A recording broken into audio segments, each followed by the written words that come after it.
Bonjour, ça me fait extrêmement plaisir d'être avec vous aujourd'hui pour souhaiter la bienvenue à tous et à chacun qui auront la chance de suivre le programme éducatif Eugène Tassé pour promouvoir la culture entrepreneuriale.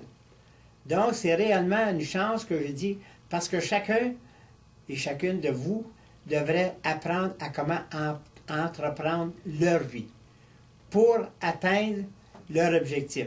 Donc, c'est tellement important dans la vie de commencer au bas de l'échelle ou d'avoir la base de la vie qui est, à mon sens, c'est comment apprendre à s'entreprendre soi-même. Puis pour ce faire, je pense qu'il faut absolument avoir un plan de vie, premièrement. Deuxièmement, il faut absolument faire un budget. Puis, savoir quelle sorte de budget, à quelle vitesse on veut avancer dans la vie. Chacun est venu au monde libre. Puis moi, ce que je trouve de beau dans la vie, c'est que Dieu nous a créés libres. Libres de bien faire ou libres de mal faire. Mais chacun a le choix. Donc, je me dis, moi, c'est la même chose dans un budget.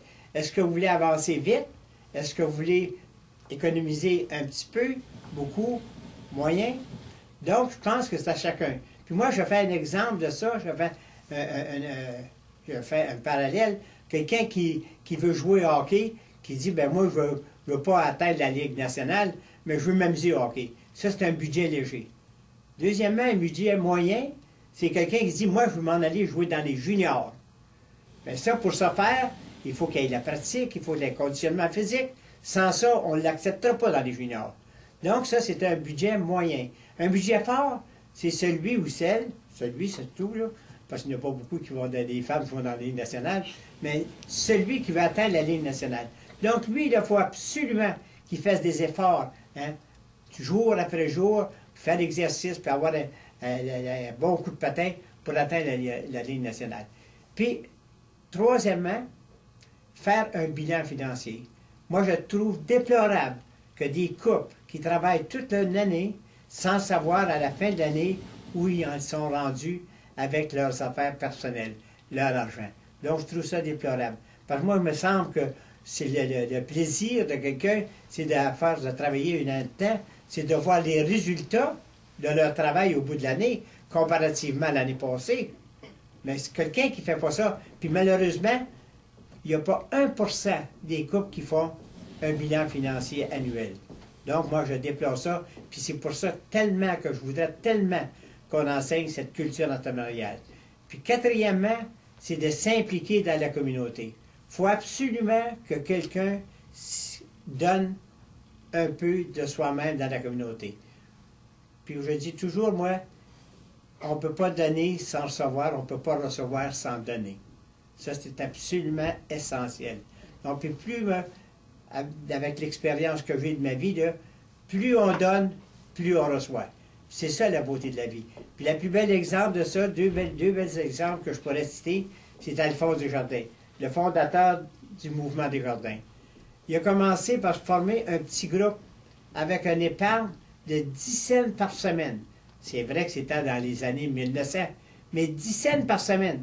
Donc, pour acheter une part sociale, ça leur prenait un an. 10 cents par semaine, au bout d'un an, mais il y avait une part de 5 piastres. Puis c'était encore la part sociale de Desjardins, c'est encore 5 piastres. Mais aujourd'hui, avec ça qui a commencé en 1900, que ça s'est développé, que ça a grossi, aujourd'hui, le mouvement Desjardins, il y a un actif de plus de 160 milliards, avec 42 000 employés. Voyez-vous, quelqu'un qui s'implique dans la communauté, tout ce que c'est qu'on peut faire.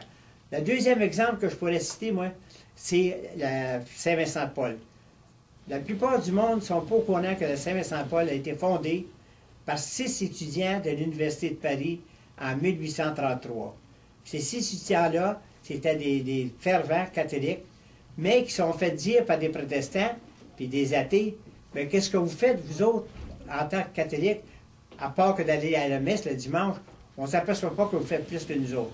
Fait que là, les jeunes, ils ont sorti et ont dit, c'est vrai qu'on ne fait pas rien, mais à partir d'aujourd'hui, on va faire quelque chose.